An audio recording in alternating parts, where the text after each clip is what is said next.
Welcome back to the Child Abuse Prevention Program. In our last video, we talked about the first several steps in the grooming process that child sexual abusers use to seduce children and keep them from disclosing abuse. Our topics included how child sexual abusers build trust, gain access, identify the vulnerable, isolate kids, and desensitize kids to touch. So let's pick up where we left off.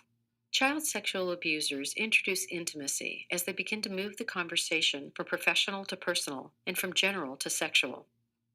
In elementary school, the child sexual abuser might start by asking the child about the differences between female and male body parts, or if they've ever seen their parents having sex. If the child seems hesitant or embarrassed, the child sexual abuser may respond with surprise that their parents haven't taught them these things, but reassure the child that it's okay, he can explain. Child sexual abusers try to create complicity because one of the best ways to keep a child from disclosing sexual abuse is to make them believe it was their fault. Child sexual abusers try to get kids to break the rules or even break the law in partnership with them, such as staying in the classroom after school, taking a ride in their car, or using drugs, alcohol, or pornography together. If abuse happens under any of these circumstances, the child would be disclosing their own wrongdoing if they were to disclose the abuse. The other way child sexual abusers achieve complicity is by twisting the truth to redirect the blame, such as telling a child, "I can't help myself because you're so sexy," or "You were asking for it with that short dress." If a child sexual abuser can get a child to believe these lies, it leaves them with a deep sense of shame, so they would never want anyone to know the truth of what happened. Both of these ways of creating complicity are very effective in keeping children from disclosing abuse. Child sexual abusers need to be sure a child can and will keep a secret before they actually cross the line to sexualize them.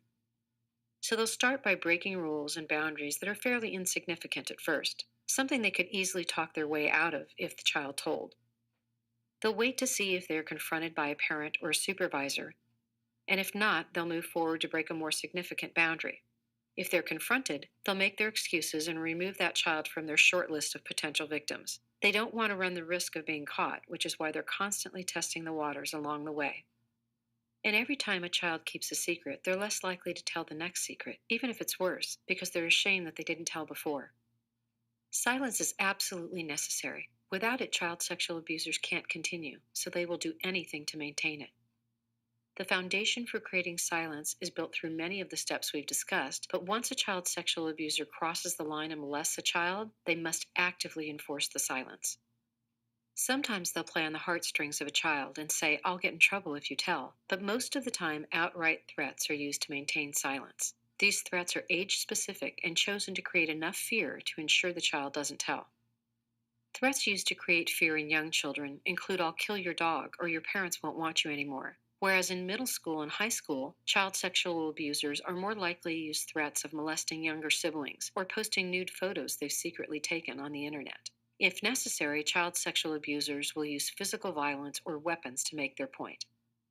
Though we have depicted this process in steps, it's really a cyclical process that creates a deeper stronghold on a child over time. As we mentioned last time, each of these steps provide bystanders opportunities to recognize danger and intercede on behalf of a child.